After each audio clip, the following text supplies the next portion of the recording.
Railroad baron's daughter was paralyzed until a mountain man walked in and said, "Let me help her."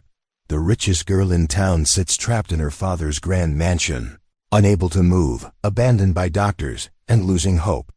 Her father believes money can fix everything, but nothing restores her broken body or spirit. Then, out of the snow-covered night, a rugged stranger from the mountains steps inside.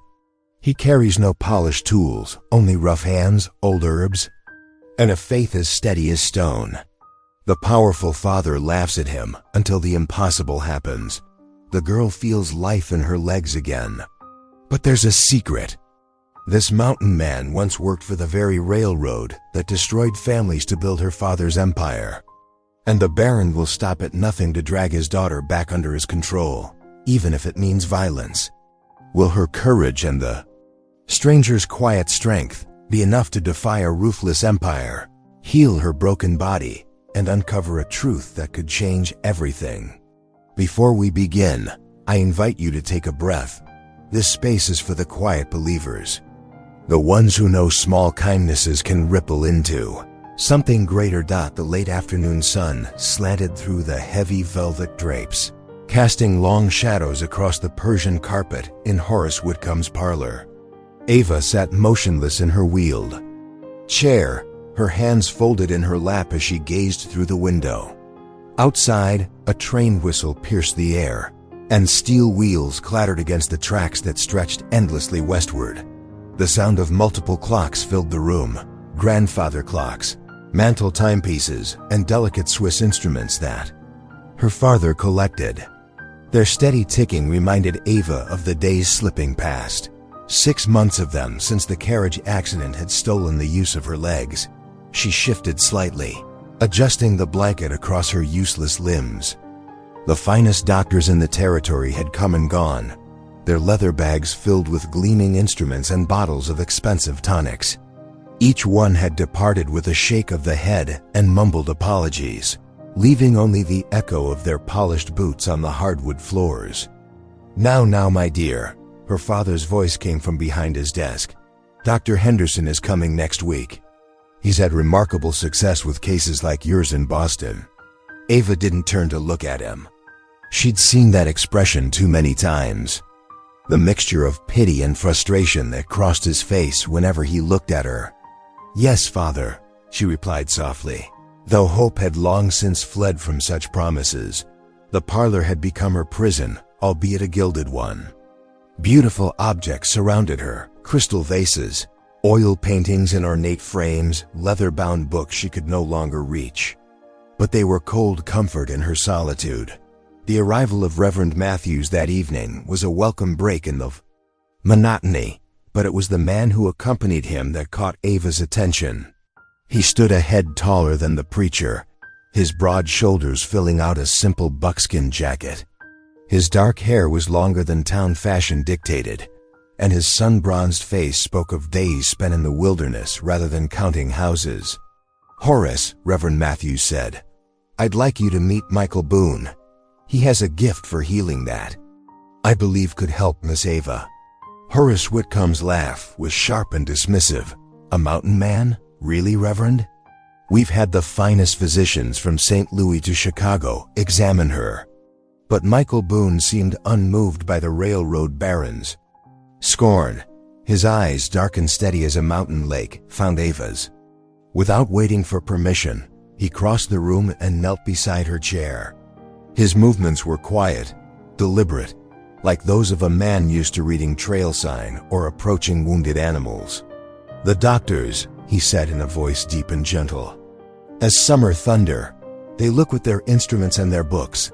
I look with different eyes." His weathered hands remained folded on his knee, making no move to touch her without permission. Ava found herself drawn to the quiet strength in his face, the hint of Cherokee features that spoke of his mixed heritage. Here was someone who didn't regard her with pity or clinical detachment. "This is absurd," her father interrupted, rising from his desk. "Some half-breed medicine man? I won't have my daughter used as a subject for primitive superstitions." "Father, please," Ava spoke up, surprising herself with the strength in her voice. We've tried everything else." Michael remained focused solely on her, as if Horace's outburst was nothing more than wind through prairie grass. "I make no promises," he said. "The path to healing is not always straight. But if you want my help, say it." Ava felt the weight of the moment, heard the ticking of all those precious clocks marking time. Her father's disapproval radiated across the room like heat from a furnace. But in Michael's steady gaze, she saw something she hadn't encountered in 6 months. Not hope exactly, but possibility. The chance to be seen as more than a broken thing to be fixed or pitied. Her voice trembled slightly, but her words were clear. "Please stay, Mr. Boone. Help me if you can." "Ava," her father's tone held warning, but she kept her eyes on Michael's face. "I want to try," she continued, stronger now. "Whatever path there might be, I want to walk it, even if I have to crawl first." Michael nodded once, a simple gesture that somehow carried more weight than all the doctor's elaborate assurances. He rose smoothly to his feet, and though he stood tall as any man in the room, his presence was like that of an oak tree, natural, unassuming in its strength. The clocks continued their steady counting, but for the first time in months, Ava felt time might be moving forward instead of simply passing by. She had chosen to trust this stranger, this man who straddled two worlds, over her father's rigid pride and the failures of modern medicine. In Michael's quiet dignity and the ancient wisdom of his mother's people, she sensed a different kind of healing, one that might mend more than just her body. Morning crept through the lace curtains, painting pale stripes across Ava's bedroom floor. She woke to an unfamiliar sound drifting up from below, a steady rhythmic grinding that mixed with the usual breakfast clatter. Pushing herself up against her pillows, she listened more intently. Sarah, the housemaid, appeared with a breakfast tray. "That mountain man's been up since dawn, Miss Ava, working at the hearth with his herbs and such." She helped Ava sit up properly, tucking pillows behind her back. "Your father's not too pleased about it, I'll tell you that much." Through her open door, Ava could hear her father's voice rising from the dining room below. "Grinding weeds like some kind of witch doctor in my house." The sound of the grinding continued, steady and untroubled by Horace's outburst. Ava picked at her toast, straining to hear more. Soon, footsteps approached, the measured tread she already recognized as Michael's. He appeared in her doorway, waiting respectfully at the threshold. His buckskin jacket was gone, replaced by a clean white shirt with the sleeves rolled up. In his hands he held a small wooden bowl filled with crushed herbs. "May I come in?" he asked, his deep voice gentle. Ava nodded, suddenly conscious of her morning wrapper and loose hair. But Michael's manner remained purely professional as he pulled a chair beside her bed. "I should explain my methods," he said, setting the bowl aside. "This isn't like the doctor's quick fixes. Healing takes time, like coaxing a wild creature to trust you. We'll work with massage, herbs, prayer, and fresh air." He gestured to the bowl. "These plants help ease the way, but the real work comes from your own body's strength. Nonsense and superstition." Horace appeared in the doorway, his face flushed. "Ava needs real medicine, not forest remedies and pagan rituals." Michael's expression didn't change. "Every treatment I use, Mr. Whitcomb, was given to us by the Creator. The same God you worship in your church." He turned back to Ava. "Shall we begin?" Ava nodded again, her throat too tight for words. Michael helped her sit straighter, showing her how to breathe deeply from her belly rather than her chest. The scent of crushed herbs filled the air, something sharp and green like pine needles after rain. "First, we wake up the sleeping pathways," Michael explained, his strong hands finding points along her calves through the blanket. "Your body hasn't forgotten how to feel, it's just lost its way for a while." Ava closed her eyes, focusing on her breath as Michael had shown her. His fingers pressed steadily, moving in small circles. At first, there was only the familiar nothing, the dead weight of useless limbs. Then frustration began to build in her chest as minutes ticked by with no change. "Patience," Michael murmured, as if sensing her thoughts. "Listen to your bodies." Whispers. Suddenly, a sharp tingle shot through her right foot, like the spark from a carpet in winter. Ava's eyes flew open. "I felt something," she gasped. "Like a lightning bolt, just for a second." "Imagination," Horace scoffed from the doorway. "Don't excite yourself over nothing, my dear." But Michael's dark eyes were intent on Ava's face. "Where exactly?" "My right foot, the outer edge, near my little toe." Ava's voice shook with wonder. "It's the first thing I felt there since the accident." Michael nodded, his expression serious but pleased. "The path is still there then, buried but not gone." He continued working, though Ava felt no more sparks that morning. Yet something had changed, like a door cracking open after months of darkness throughout the day. Michael showed her exercises, taught her to breathe properly, and explained how each herb in his medicine helped awaken the body's own healing power. By supper time, Ava's mind was made up. "Father," she said firmly when Horace came to bid her good night, "I want Mr. Boone to stay." Horace frowned, tugging at his watch chain. "Ava, be reasonable. These folk remedies—" "I felt something today," she interrupted. "For the first time in 6 months, I felt something in my foot. Please, Father, give him 1 week to prove himself." Horace looked from his daughter's determined face to Michael, who stood quietly by the window. Finally he sighed. 1 week. But I want no heathen ceremonies or strange rituals. Just honest healing work, Mr. Whitcomb, Michael replied calmly. That's all I offer. After they left, Ava lay in her bed, watching moonlight creep across the ceiling. Her right foot still seemed to tingle with memory of that brief spark of sensation. For the first time since the accident, words of prayer came easily to her lips.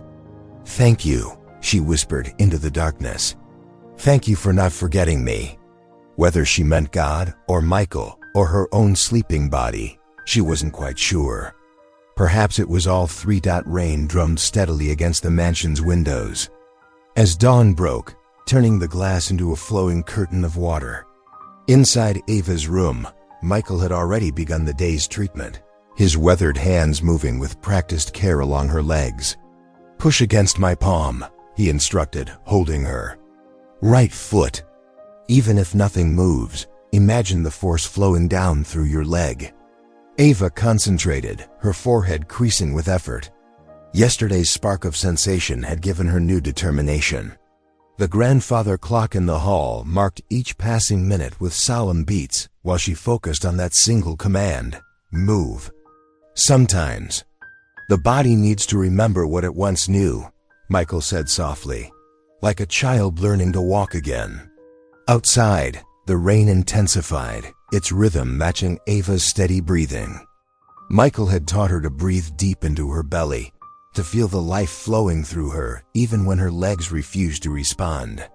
Now she drew another careful breath, gathering her will. "Once more," Michael encouraged. "Push against my hand." Ava stared at her foot, willing it to obey. Suddenly, her big toe twitched, the slightest movement, but unmistakable. Sarah, the maid who had been watching from the doorway, burst into tears. "Oh, Miss Ava." Sarah pressed her apron to her face, shoulders shaking. "The Lord be praised." Michael's dark eyes crinkled at the corners. "Well done," he said simply, but his quiet pride meant more than Sarah's dramatic tears.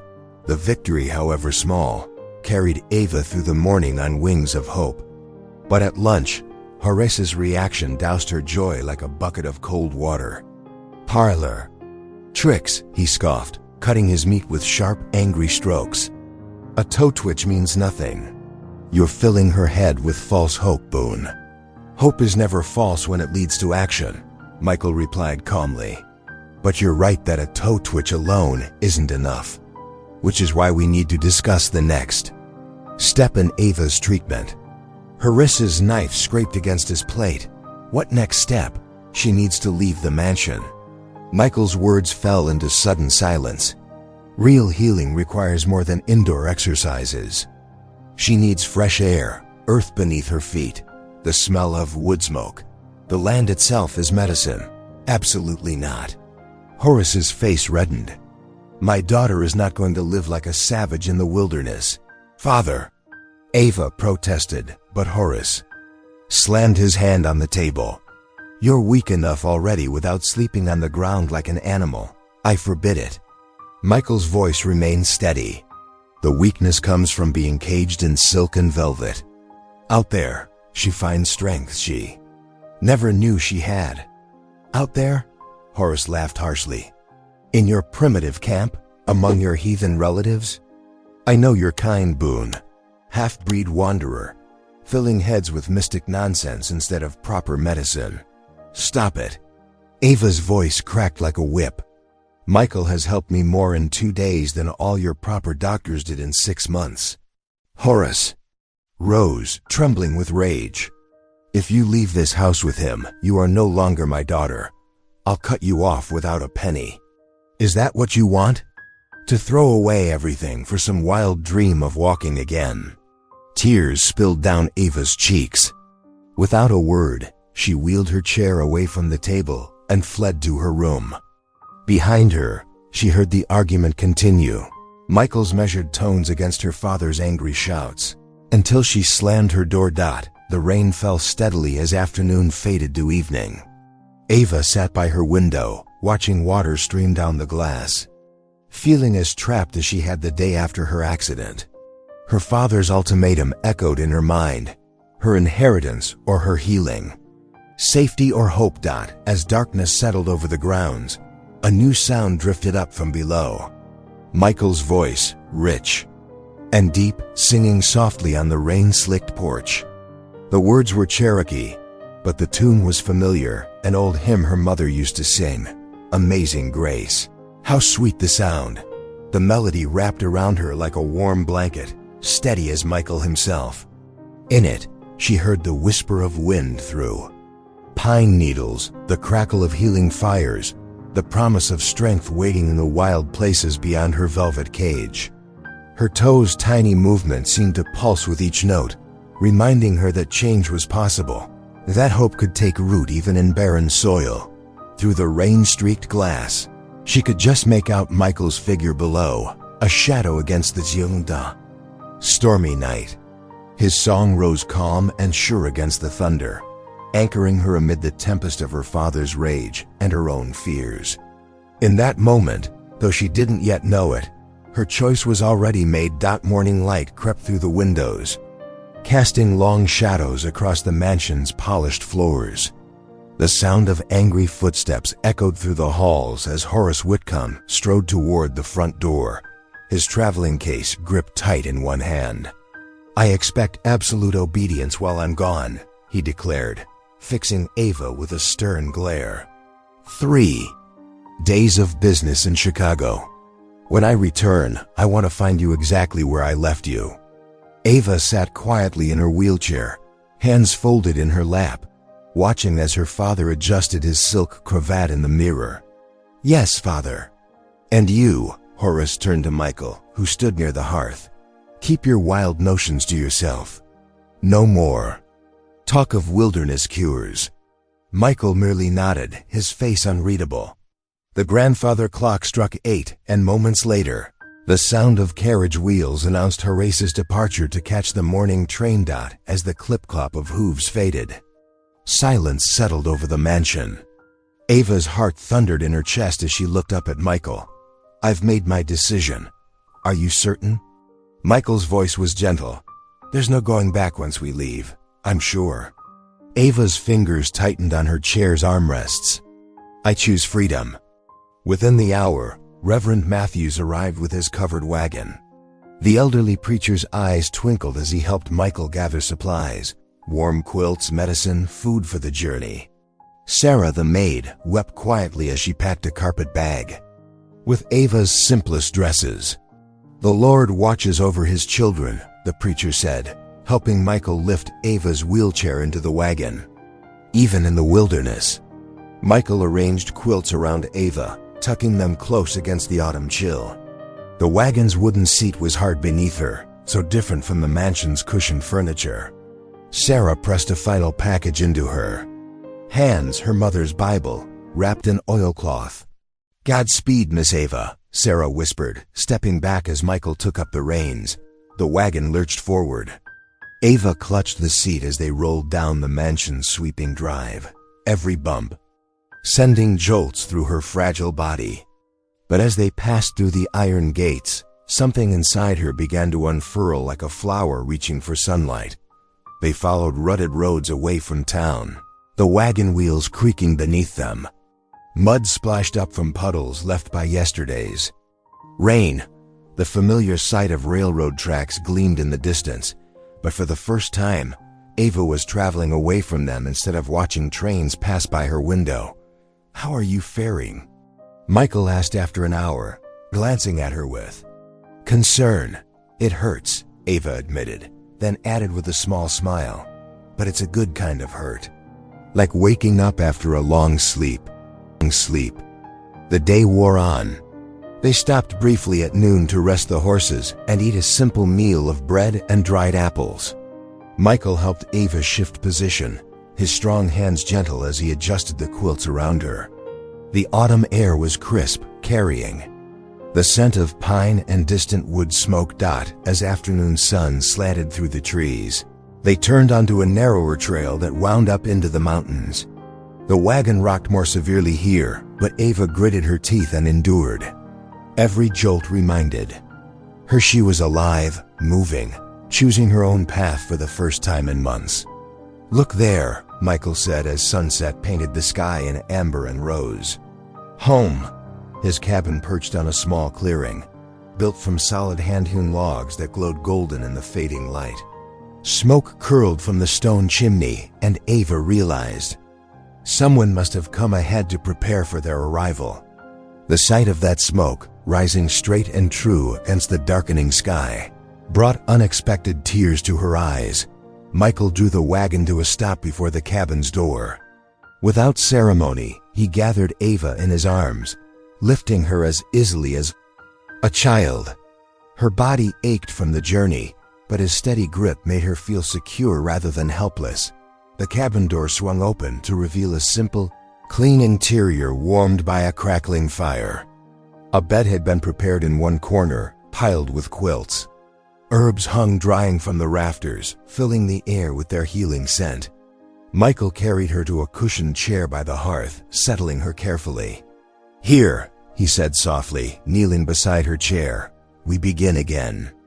Ava looked around at the humble cabin, so different from her father's mansion with its velvet drapes and ticking clocks. Here there was only firelight, the whisper of wind in pine boughs, and the promise of healing. She reached out and touched Michael's weathered hand.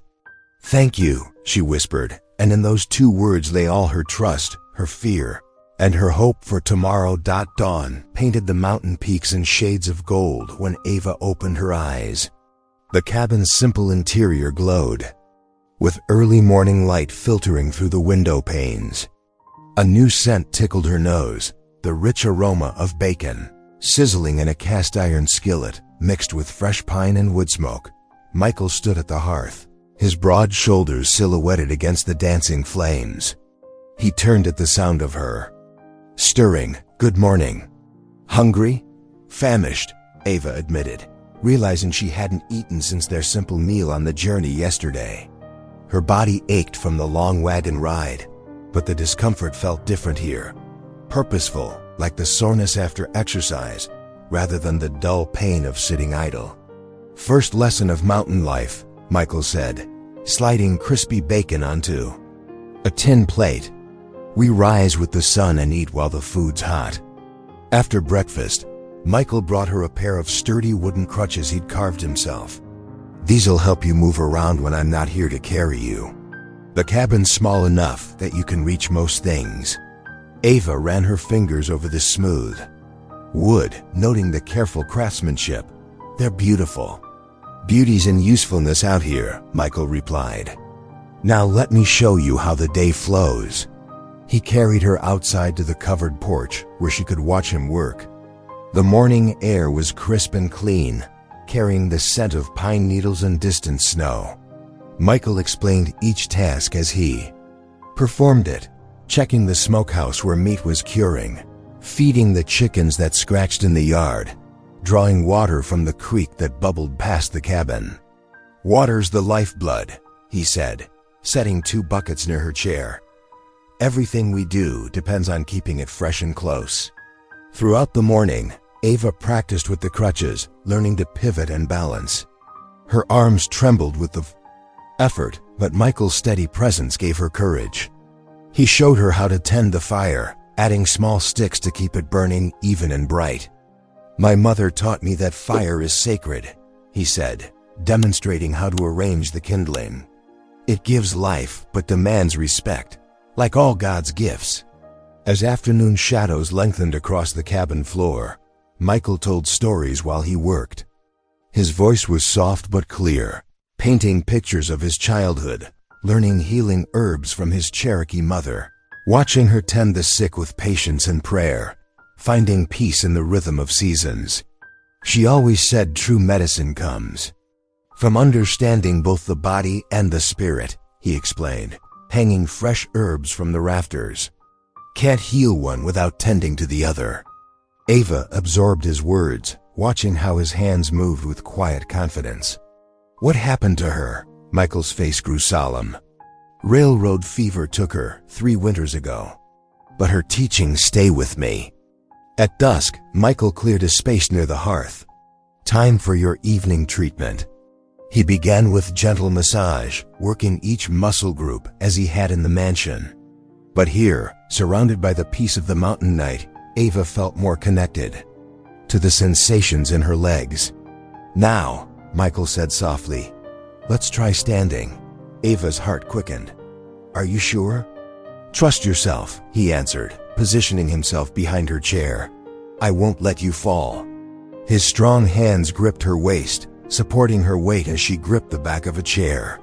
Slowly, carefully, he helped her rise. For one breathless moment, Ava felt the solid wooden floor beneath her feet. Her legs trembled violently, but she was upright.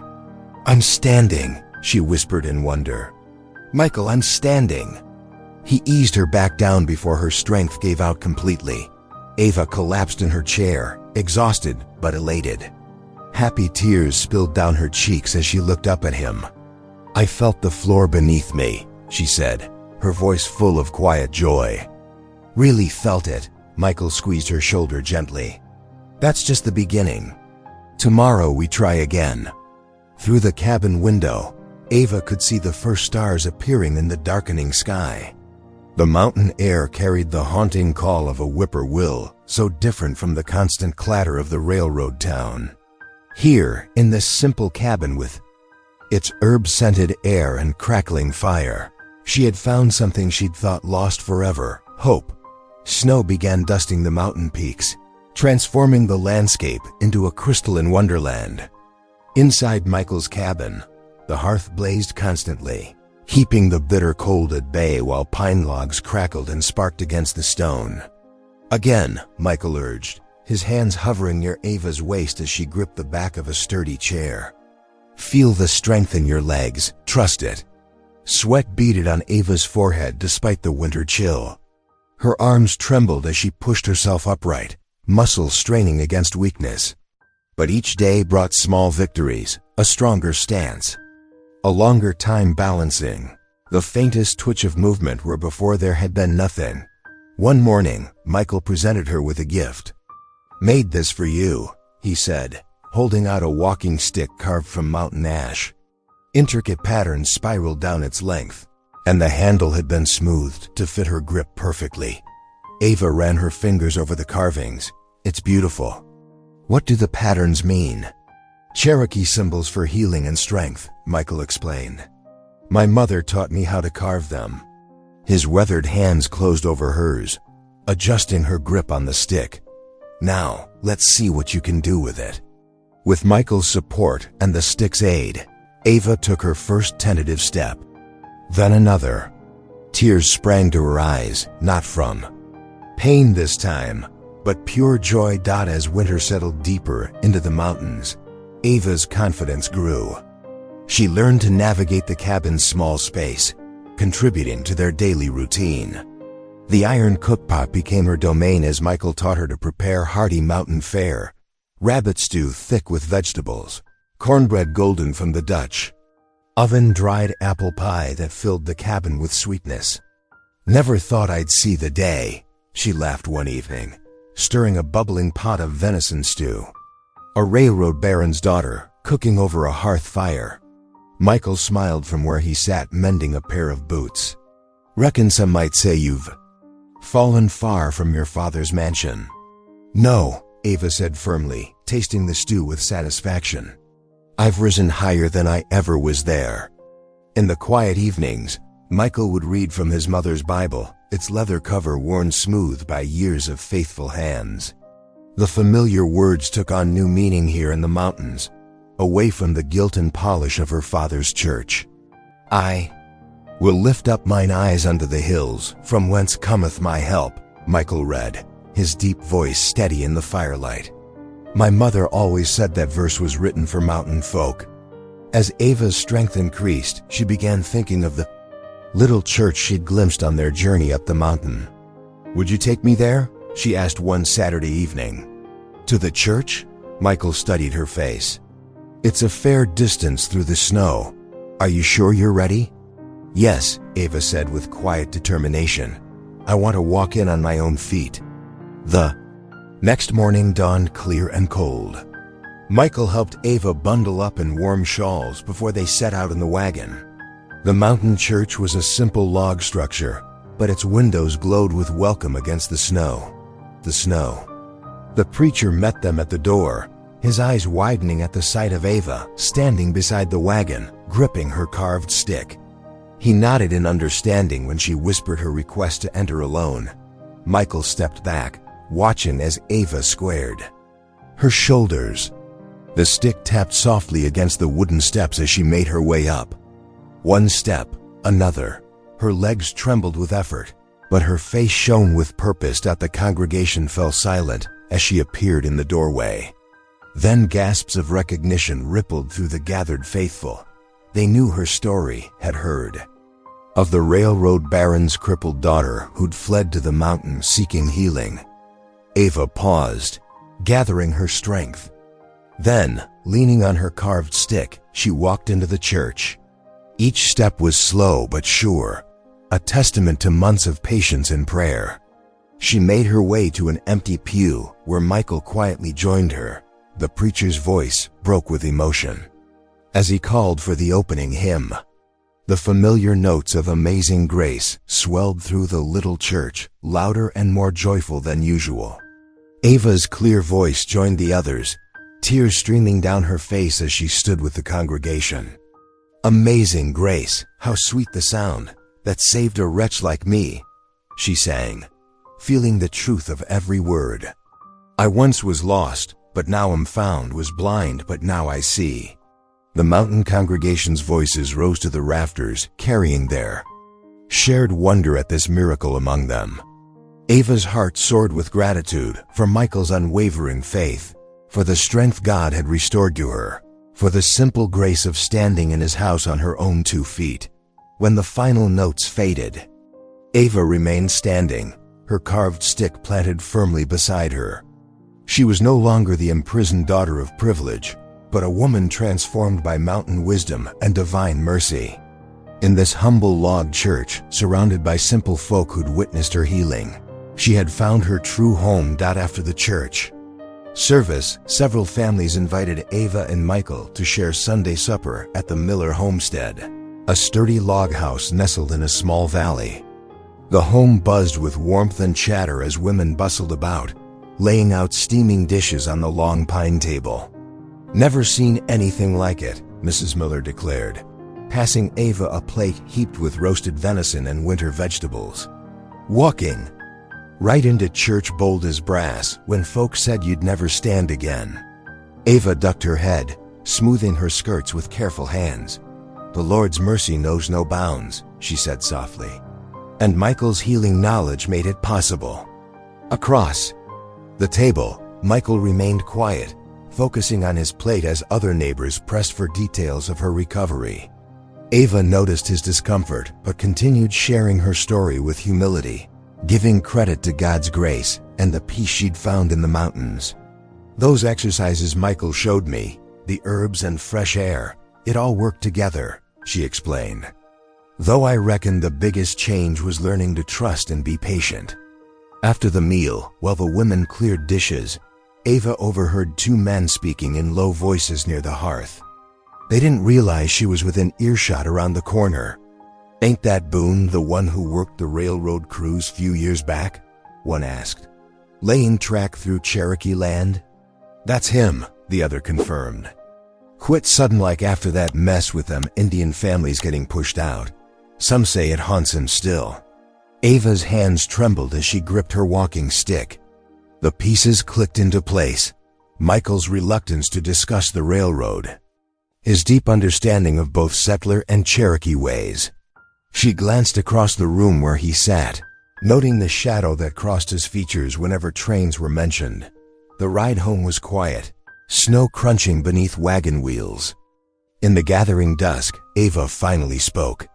"Why didn't you tell me about working for my father's railroad?" Michael's hands tightened on the reins. "Wasn't sure how to explain it," he said after a long pause. "Not exactly proud of that time." "Tell me now," Ava urged gently. "Please," he sighed, his breath visible in the cold air. "I was young, needed work. The railroad paid well, and I told myself I was building progress. But then," he trailed off, pain evident in his voice. "What happened? They started pushing Cherokee families off their land. Good people I'd known since childhood. Watched them forced out with nothing but what they could carry." Michael's voice grew rough with emotion. "My own mother's people. I helped lay the rails that destroyed their homes." Ava felt sick to her stomach. The elegant mansion she'd grown up in, the fine clothes she'd worn, all purchased with profits from such suffering. "Why did you agree to help me?" she whispered. "Knowing who my father was?" "Because you weren't responsible for his sins," Michael said simply. "And you needed healing, same as anyone else. The Great Spirit doesn't distinguish between rich and poor, Cherokee or settler, when it comes to mercy." Back at the cabin, Ava sat before the fire, her mind churning with uncomfortable truths. The walking stick Michael had carved for her rested across her lap, a gift of healing carved by hands that had once aided in destroying others' lives. "I've been blind," she said finally, "living in comfort while others suffered. Even my paralysis. I had doctors, care, a warm bed. Those families had nothing." Michael knelt beside her chair. "Healing isn't just about mending broken bodies," he said quietly. "Sometimes it's about facing hard truths and choosing to do better. Your father's choices aren't yours to carry, but what you do with the knowledge is." Ava bowed her head, tears sliding down her cheeks. "Teach me to pray in Cherokee," she whispered. "I need to ask forgiveness in the language of those who were wronged." Michael's eyes softened with understanding. He took her hands and taught her the words, his deep voice gentle in the firelit cabin. Together they prayed for mercy, for wisdom, for the strength to face difficult truths and make them right. "The hardest path to walk is often the most necessary," Michael said when they finished. "But you don't walk it alone." Ava squeezed his hand, understanding now that her journey to healing went far deeper than learning to walk again. It was about standing up for truth, no matter the cost. As she gazed into the flames, she knew with certainty that confronting her father about his railroad's injustices would be her next great test of strength. The storm hit without warning. One moment, pale winter sunlight filtered through the cabin windows. The next, dark clouds rolled over the mountains like a heavy blanket, bringing fierce winds and thick snow. Inside Michael's cabin, Ava watched white flakes pile against the window panes, transforming the familiar mountain view into a blank canvas. "Looks like we're in for a long spell," Michael said, stoking the fire higher. "These mountain storms can last days." Ava nodded, adjusting her position in the wooden chair he'd crafted for her. Though her legs had grown stronger, long periods of standing still tired her. "What do we need to do to prepare?" "Keep the fire burning steady," Michael replied, hanging his heavy coat by the door. "I'll need to hunt when the storm lets up some. We've got dried beans and cornmeal, but fresh meat would help." The first day passed quietly, with wind howling outside like a hungry wolf. Ava learned to tend the fire properly, adding logs at just the right time to keep the flames strong and even. Michael showed her how to bank the coals at night so they'd have heat come morning. On the second day, when the storm eased briefly, Michael went hunting. Ava sat alone in the cabin, feeding kindling to the flames and praying for his safe return. The silence pressed in around her, broken only by the crack of burning wood and the whistle of wind through the eaves. After what felt like hours, Michael returned, snow-covered but triumphant, with a pair of rabbits. "The Lord provides," he said simply, shaking off the snow. Ava watched him dress the rabbits with skilled hands, preparing a stew that filled the cabin with savory aromas. That evening, as they ate by firelight, she noticed how the flames cast shadows across his weathered face, highlighting the quiet strength in his features. The third night brought the worst of the storm. Wind rattled the cabin's sturdy logs, and snow piled so high it nearly reached the windowsills. Unable to sleep, Ava sat wrapped in a quilt by the fire, while Michael added another log to the flames. "Why do you stay up here all alone?" she asked, softly, watching his careful movements. "Even before I came, folks say you rarely visited town except for church."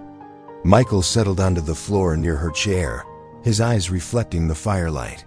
For a long moment he was silent, and Ava thought he might not answer. When he finally spoke, his voice was low and heavy with memory.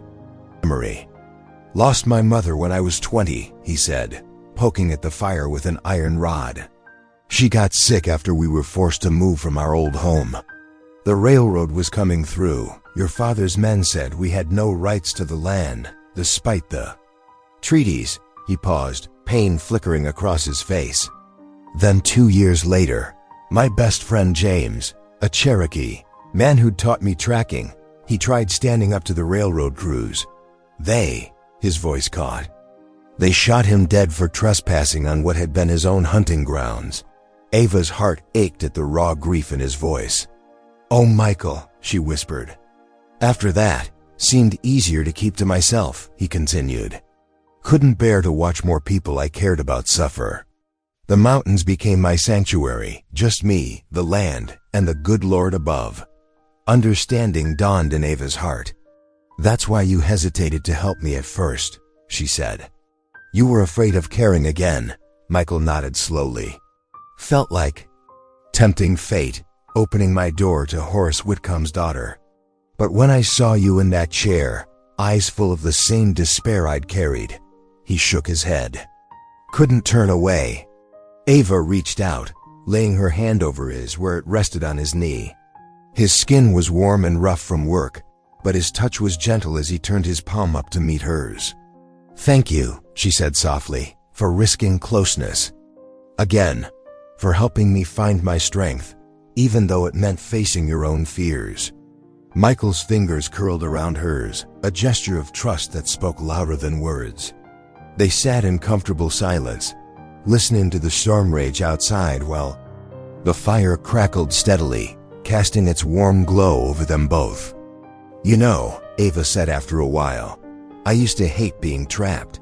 In my chair, in Father's mansion, in my own helpless body." She squeezed his hand. "But here, even trapped by snow, I feel free." Michael looked at her then, his dark eyes soft with understanding. "Sometimes the good Lord uses storms to show us where we truly belong," he said quietly.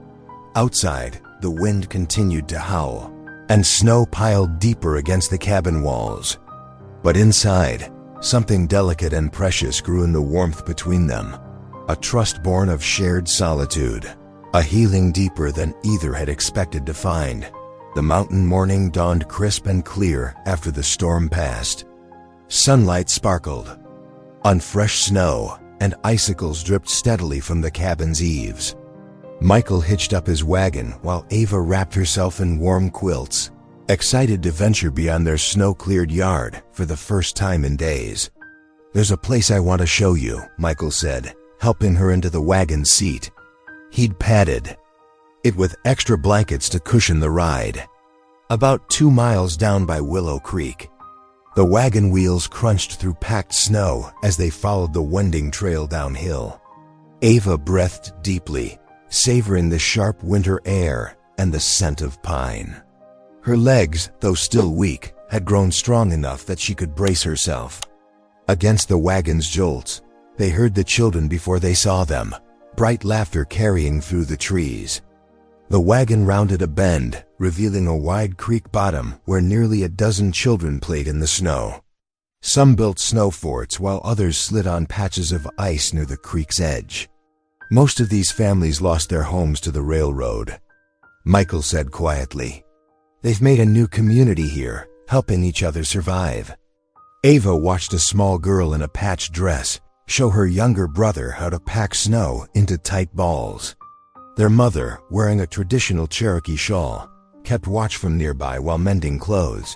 "May we stop?" Ava asked. Michael helped her down from the wagon, steadying her as she found her footing with her walking stick.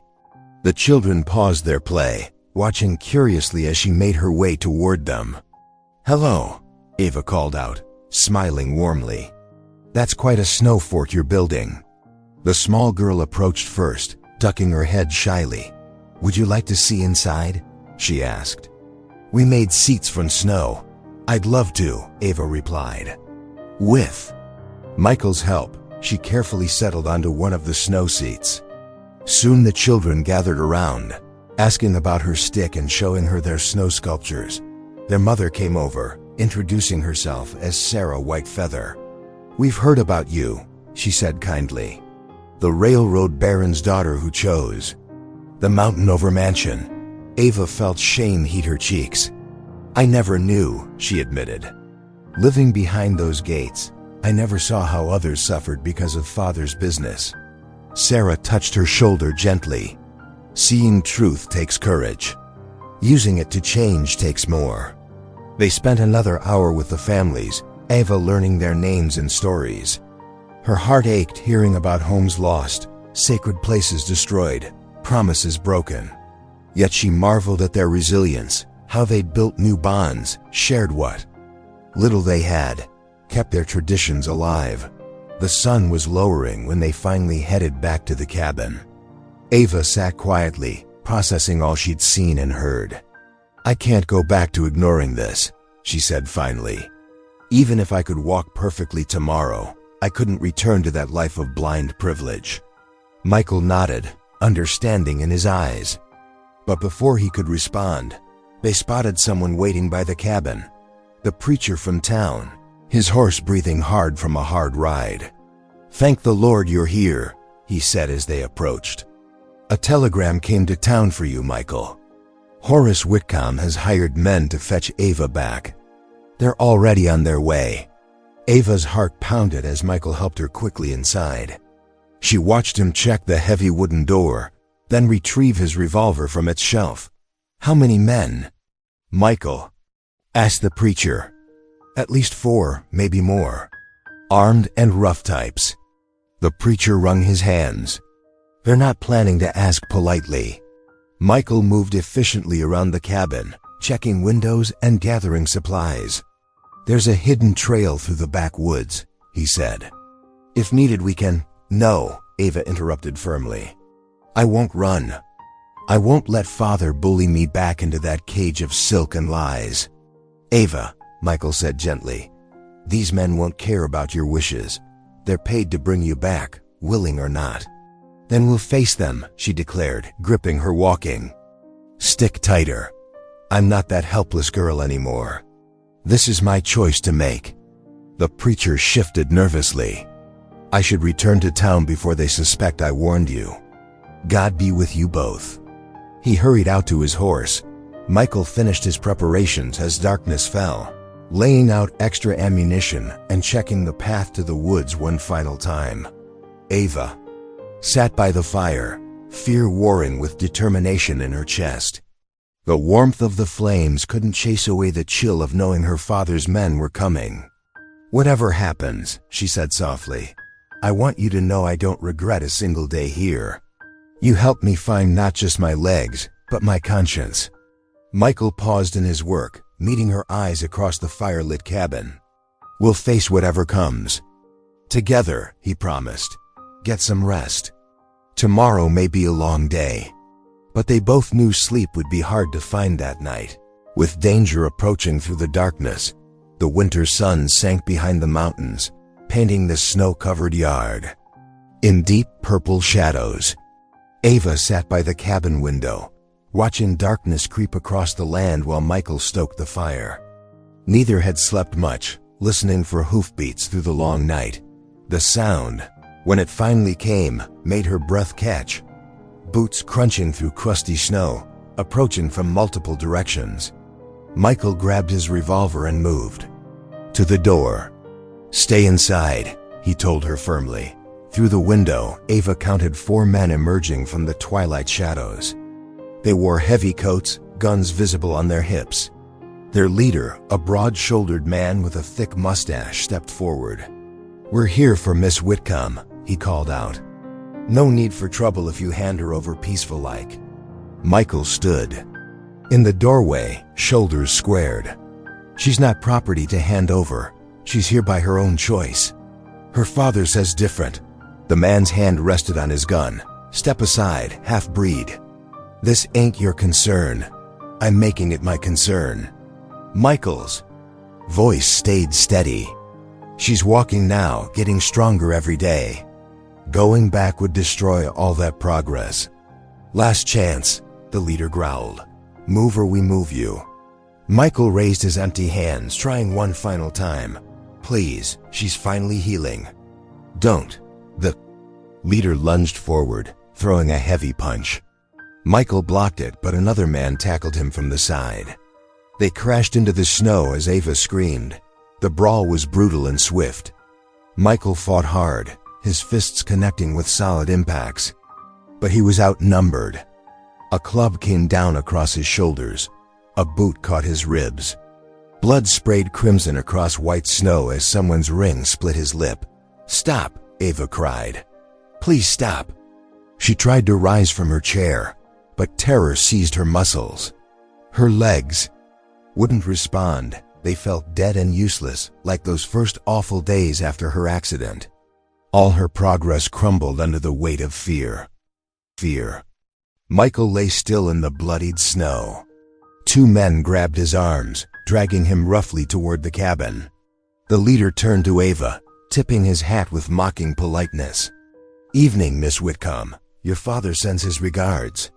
He'll be along shortly to collect you proper-like. He nodded to his men. Put him inside. Make sure he stays put. They hauled Michael through the door, his boots leaving dark trails in the snow. They dropped him near the cold hearth, where he lay groaning softly. Best make peace with going home, miss, one man said, almost gentle. Railroad baron ain't the sort to let his daughter live wild in the mountains. The men withdrew, their boots crunching away into the gathering dark. Ava knew they wouldn't go far, just enough to keep watch until her father arrived. When silence fell, broken only by the wind and Michael's labored breathing, Ava tried again to stand. Her legs trembled uselessly, refusing to bear weight. Panic clawed at her throat as she realized all her healing had vanished in moments of violence. She pulled herself from the chair, crawling across the rough wooden floor to where Michael lay. Blood matted his dark hair, and bruises were already darkening his face. His eyes fluttered open as she touched his cheek. I'm sorry, he whispered. Couldn't protect you. Tears fell from her eyes onto his battered face. Don't try to move. Ava had never felt so helpless, not even in those first days after her accident. Then, she'd had only herself to worry about. Now Michael lay broken because he'd tried to defend her choice, her freedom. She clasped her hands together, bowing her head as tears flowed freely. "Please," she prayed aloud, voice shaking. "Please God, give us strength. I can't do this alone. He can't do this alone. We need your help." Michael's fingers found hers, squeezing weakly. Together they huddled in the growing darkness, neither strong enough to face what was coming, both knowing that dawn would bring her father's arrival and the end of their mountain sanctuary. The fire died to embers, casting long shadows across the cabin floor. Outside, snow began to fall again, covering the bloodstains in the yard with fresh white powder. Ava held Michael's hand, praying through the night, feeling as trapped and powerless as she had all those months ago in her father's mansion. All their progress, her walking, their growing bond, her awakening conscience seemed to lie as broken as Michael's body on the cabin floor. They could only wait and pray and hold on to each other in the darkness. Through the long night hours, Ava worked by lamplight. Her hands shook as she tore strips from her petticoat, creating makeshift bandages. The iron kettle bubbled over the rekindled fire, steam rising in wisps as she prepared hot water for cleaning Michael's wounds. "Hold still," she whispered, dabbing at the cut above his eye. Blood and dirt came away on the cloth, revealing the angry purple bruise beneath. Michael winced but remained quiet, his breathing shallow against cracked ribs. The familiar scent of his healing herbs filled the cabin as Ava ground them with a mortar and pestle, just as she'd watched him do so many times before. Her movements were clumsy compared to his practiced skill, but she persisted, mixing the dried leaves with warm water to make a poultice. "Am I doing this right?" she asked softly, pressing the herb mixture against his swollen jaw. Michael's eyes opened slightly. "Just right," he managed, though speaking clearly pained him. Outside, snow continued falling. Occasionally, Ava heard the hired men moving around their campfire, their low voices carrying through the winter air. They were waiting, just as she was, for Dawn and her father's arrival. As she worked, memories of her accident flooded back, the helplessness, the despair, the crushing weight of dependency. But this time felt different. This time she had someone else to care for, someone who had risked everything to help her heal. The first pale light of morning crept through the window, painting the cabin walls in gentle gray. Ava sat back, exhausted, surveying her work. Michael's wounds were cleaned and bound, though dark bruises marked his face and chest. He dozed fitfully on the bed where she'd helped him move hours earlier. Gripping the carved walking stick Michael had made for her, Ava pulled herself upright. Her legs trembled violently, threatening to buckle. Fear whispered through her mind, urging her to sink back into the chair, to surrender to weakness. Instead, she tightened her grip on the cane. One step, another. Sweat beaded on her forehead as she forced her unwilling muscles to move. She had to be ready, had to be strong enough to face what was coming. Michael stirred, watching her through swollen eyes. "You walk in faith," he whispered hoarsely, "not in fear." Ava paused, letting his words sink deep into her heart. She crossed to his bedside, bending to press a gentle kiss to his bruised hand. "Thank you," she murmured, "for everything." At the fundu, small writing desk by the window, Ava found paper and ink. Her hand was steady now as she wrote to the preacher, explaining her plan. Her father's authority came from the railroad shareholders, men who valued reputation and propriety. Let him face her there, before them all, not in some secret mountain confrontation. "I will speak truth," she wrote, "about healing and harm both. About displaced families and broken treaties. About a daughter's love and a father's pride. Let him hear me where he cannot hide." She sealed the letter, then called softly through the door to the hired men. One approached. and she passed the envelope through the crack. "Take this to Reverend Matthews in town," she instructed, her voice firm despite her racing heart. "Tell him it's urgent." The man hesitated, then nodded, perhaps hearing something in her tone that commanded respect. She watched through the window as he mounted his horse and rode down the snowy trail, the letter secure in his coat. Returning to Michael's bedside, Ava sank carefully into the chair. Her legs ached from standing, but she felt stronger than she had all night. The paralysis of fear was passing, replaced by a different kind of trembling, the trembling of courage, gathering itself for battle. Michael's eyes found hers in the growing morning light. "What did you write?" he asked softly. "The truth," Ava replied, reaching for his hand. "That healing comes in many forms. That some wounds run deeper than flesh. That it's time for all of us to face what we've become." She watched the snow falling.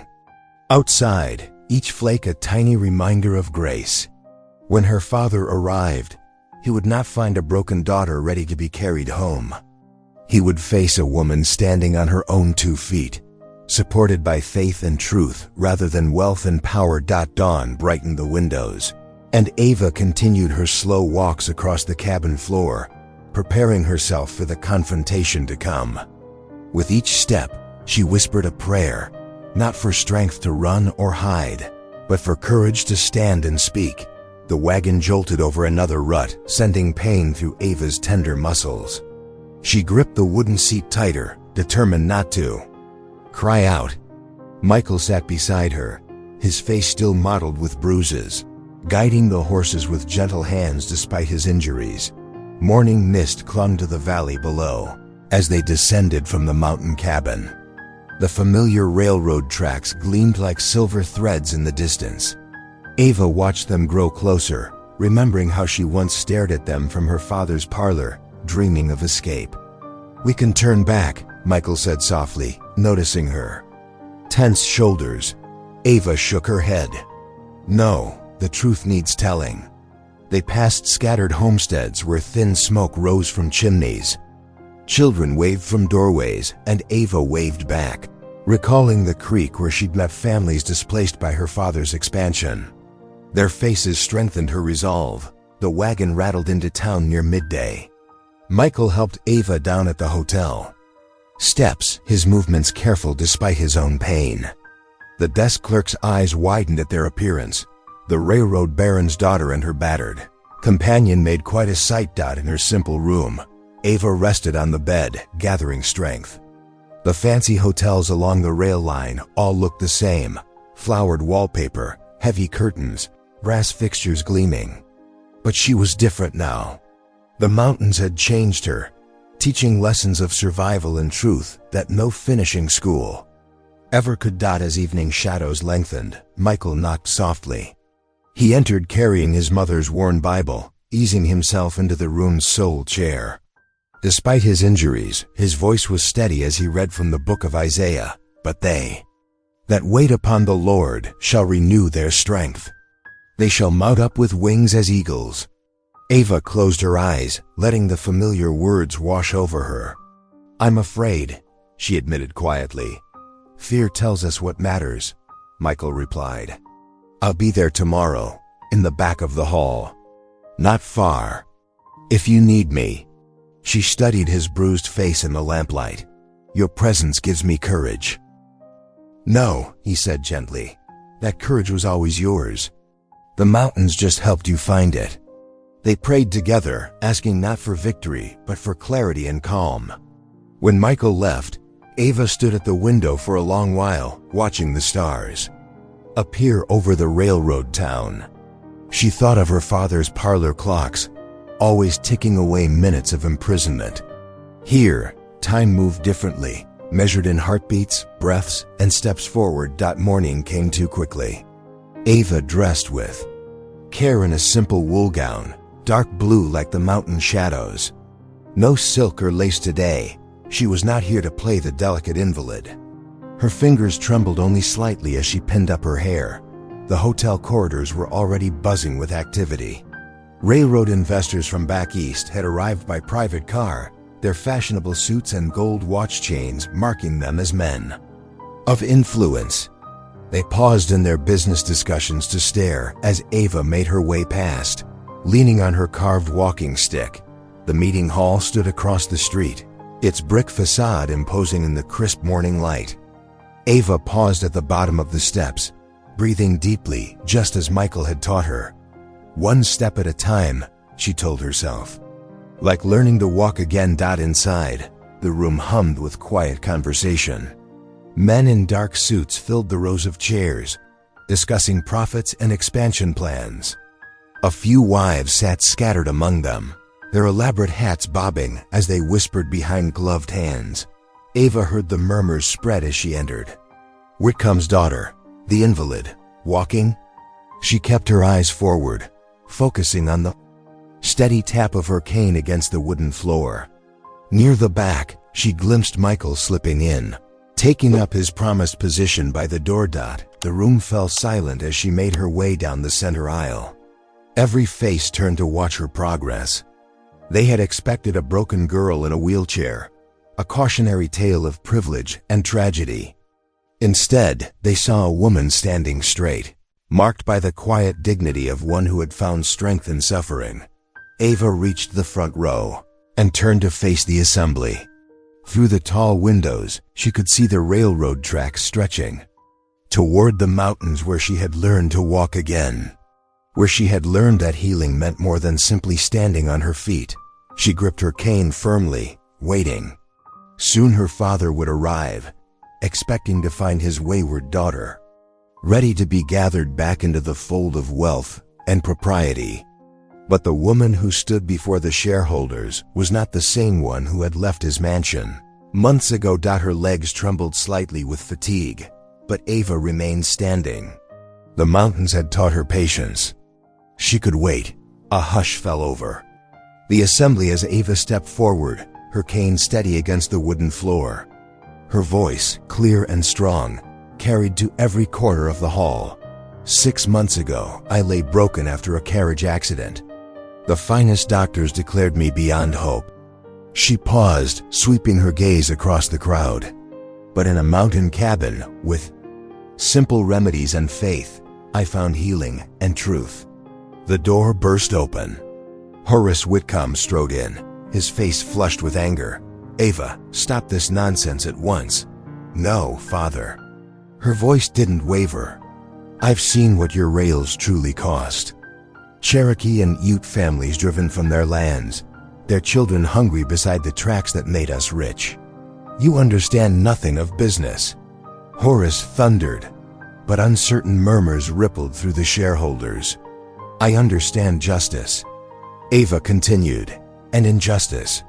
Every mile of track laid on broken promises, every fortune built on others' suffering. Her legs trembled, but she stood straighter. I will not be silent. I will not return to being a porcelain doll in your mansion. The shareholders shifted uncomfortably. One elderly investor cleared his throat.